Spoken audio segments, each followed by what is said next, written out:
اور right away ایک یہ کہ خاتون کو اس کرسی پہ دیکھ کے وہ ایکسیپٹیبلٹی بھی آئی ان میں. تو میں سمجھتی ہوں سبھی کی کوشش ہے اور اپنی محنت بھی یقیناً ایک کافی تھی. اچھا، جو آپ کا جو سیاسی آئیڈیل کون ہے؟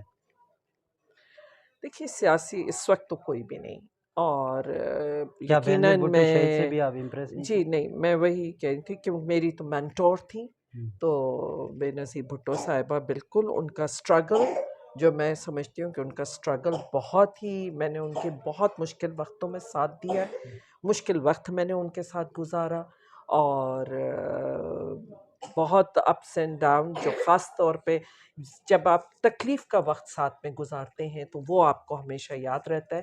اور جس طرح تکلیف میں سیاست کو سنبھالنا ہوتا ہے یا اپوزیشن بینچز پہ بیٹھ کے ایک رول پلے کرنا ہوتا ہے، وہ میں نے ان سے سیکھا تھا. اچھا میم،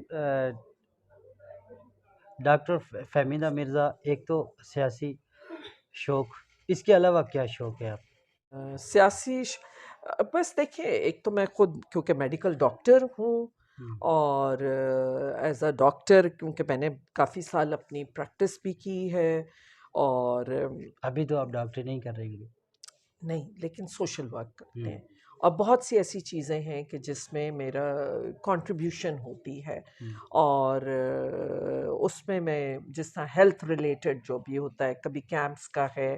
ہمارے اپنے حلقے میں ہم نے تھیلیسیمیا سینٹر بنوایا تھا، تو اس سینٹر کے لیے میں کافی کنٹریبیوٹ بھی کرتی ہوں اور ان کو ہیلپ بھی کرتی ہوں. اینڈ اس کے ساتھ ساتھ کیونکہ سیاستدان چاہے ایکٹیو ہوں یا پیچھے، وہ رہتا ہے سلسلہ. اور میری نظر میں سیاست تو ہے ہی خدمت خلق، تو وہ بیٹھ کے میں جب اپنے حلقے میں ہوتی ہوں تو وہی لوگوں کی جو بھی مشکلات ہیں اور اس کو فیس کرتی ہوں. ادروائز پڑھ لیتی ہوں اور زیادہ سے زیادہ. اس کے علاوہ شوق تو بہت تھے، سپورٹس بہت زیادہ وہ ہوتی تھی، گانے بھی سننے کا تھا، صوفیزم سے بھی وہ تھا انٹرسٹ. اینڈ بس یہی ہوتا ہے. اچھا ڈاکٹر صاحب، جو موجودہ سچویشن ہے وطن عزیز کی، آپ کی سیاسی نظر کیا کہتی ہے؟ دیکھیے میں سمجھتی ہوں اس سے برے حالات کبھی ملک میں نہیں ہوئے، کبھی بھی پاکستان کے اتنے برے حالات نہیں ہوئے. آپ چاہے مہنگائی کو لے لیں، چاہے آپ اس وقت اوور آل بے چینی جو نظر آتی ہے لوگوں میں، اور سب سے زیادہ جو نیگیٹو بات ہے وہ ہوتی ہے ہوپلیسنس. ہمارا ملک ان ملکوں میں سے ہے جہاں پہ 60% ہمارا یوتھ ہے، اور جس ملک میں 60% یوتھ ہو، اس یوتھ کو اگر چینلائز نہ کیا جائے تو میری نظر میں وہ ایک بڑے خطرناک بات ہے. اٹس این ایمونیشن، ایک ایسی ایمونیشن ہے کہ اگر اس یوتھ کو، اگر وہ کسی غلط راستے پہ پڑ جائیں تو بھی مشکل ہے، اور اگر کہ پازیٹیو ہوں تو یہ ملک کہاں سے کہاں پہنچ سکتا ہے. لیکن آج اس یوتھ میں جو میں ہوپلیسنس دیکھ رہی ہوں وہ بڑی تکلیف دہ ہے، تو اس کا بہت کچھ حل، چیلنجنگ مومنٹ ہے. کوئی حل آپ کا، کوئی سیاسی ایسا حل نکالا جا سکتا ہے جس سے جو بگڑے ہوئے حالات بہتری کی طرف جائے؟ جی دیکھیں، چیلنجز صرف یہی نہیں ہے، اکنامک کرائسس بہت بڑا ہے، بہت بڑا اکنامک کرائسس ہے، اور وہ آپ کے یہاں ہاتھ میں بھی نہیں ہے کیونکہ نہ پالیسیز ہیں، نہ فوکس ہے، کچھ بھی نہیں ہے. اینڈ اس کے ساتھ ساتھ آپ کا اس وقت کانسٹیٹیوشنل کرائسس ہے.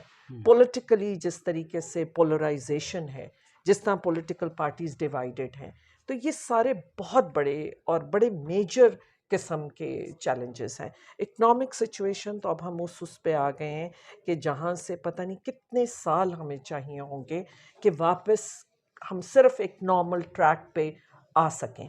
لیکن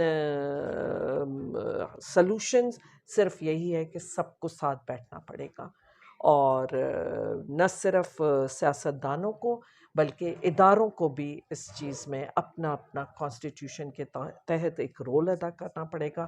اور جو سیاست 9 مئی کو جو واقعہ پیش آیا ہے وطن عزیز میں، جی آپ اس کے حق میں؟ نہیں، حق میں تو میں نہیں سمجھتی کہ کوئی بھی ہو سکتا ہے، بڑے تکلیف دہ بات تھی. حق میں کون ہو سکتا ہے؟ اور بڑی تکلیف دہ بات تھی اور ایسا نہیں ہونا چاہیے تھا، لیکن میں نے جو جیسے پاکستان میں جمہوریت ہے، ایکچولی جمہوریت ہے، آپ اس کو جمہوریت مانتی ہیں؟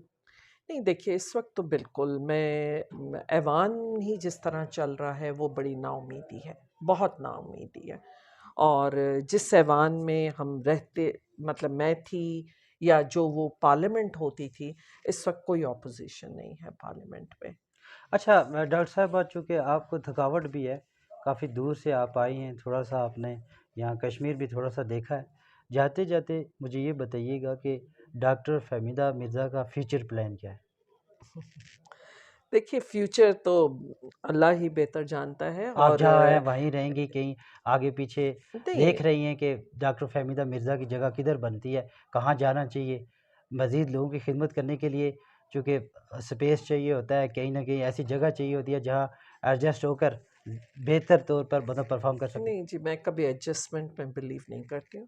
سب سے بڑی بات ہے کہ پہلے تو ہمارا ملک کدھر جا رہا ہے، مجھے جہاں ملک کی بہتری ہو، اس ملک کی بہتری کے حوالے سے جو فیصلے ہوں گے وہ میں کروں گی۔ فہمیدہ مرزا وہ فیصلے کرے گی جس میں ملک کی بہتری ہوگی، اور اگین ایک بہت بڑا چیلنج ہے ہم سب کے لیے، اور اس کے لیے جو بھی کردار مجھ سے توقع عوام کرے گی اور جو مجھ سے پاسبل ہوگا، میں اپنا پورا وہ کردار اچھا، ادا دو کروں ہزار گی۔ تیئیس میں الیکشن ہو سکتا ہے پاکستان میں، متوقع ہے؟ آپ کی سیاسی نظر کیا کہتی ہے؟ دیکھیے ہونی چاہیے، کانسٹیٹیوشنل ریکوائرمنٹ ہے، باقی جیسے چیزیں پھر انفولڈ ہوں گی، بٹ اس وقت جو حل ہے، سب سے پہلی چیز جو ہے اس وقت کے سب کو ساتھ بیٹھنا پڑے گا، اور یہ جو ہراسمنٹ، پولیٹیکل وکٹمائزیشن، یہ ساری چیزیں بند ہونی چاہیے اور سب کو ساتھ بیٹھنا چاہیے۔ اچھا، ایک اور امپارٹنٹ بات کہ نیکسٹ حکومت کس پارٹی کی بن سکتی ہے؟ نہیں نہیں، یہ بہت مشکل ہے مشکل اس بات وقت ہے۔ کوئی بھی چیز کہنا، اینڈ کیونکہ اس ملک میں فری اینڈ ٹرانسپیرنٹ الیکشنز کبھی نہیں ہوئے، اور جب تک نہیں ہوں گے تب تک حل بھی نہیں نکلیں گے۔ اچھا، یہ جو حافظ صاحب آئے ہیں، نہیں بس اچھا اوکے، محترم ناظرین، آپ نے ڈاکٹر فہمیدہ مرزا کی تاثرات سنے ہیں، اور ان سے ریلیٹڈ کئی دلچسپ اور سوالات کیے جا سکتے ہیں، لیکن ان کو تھکاوٹ ہے۔ ہم کوشش کریں گے کہ دوبارہ کبھی ملاقات ہو تو ان سے جڑے اور بہت سے سوالات ان سے کریں اور آپ تک پہنچے۔ فی الحال تک یہی، آپ اس ویڈیو کو لائک کر کے شیئر کر سکتے ہیں۔ اجازت چنگا، Ansar Abbasi, social media news, Chaman Kot, تحصیل Dir Kot, district Bagh, Azad Kashmir. Thank you ma'am.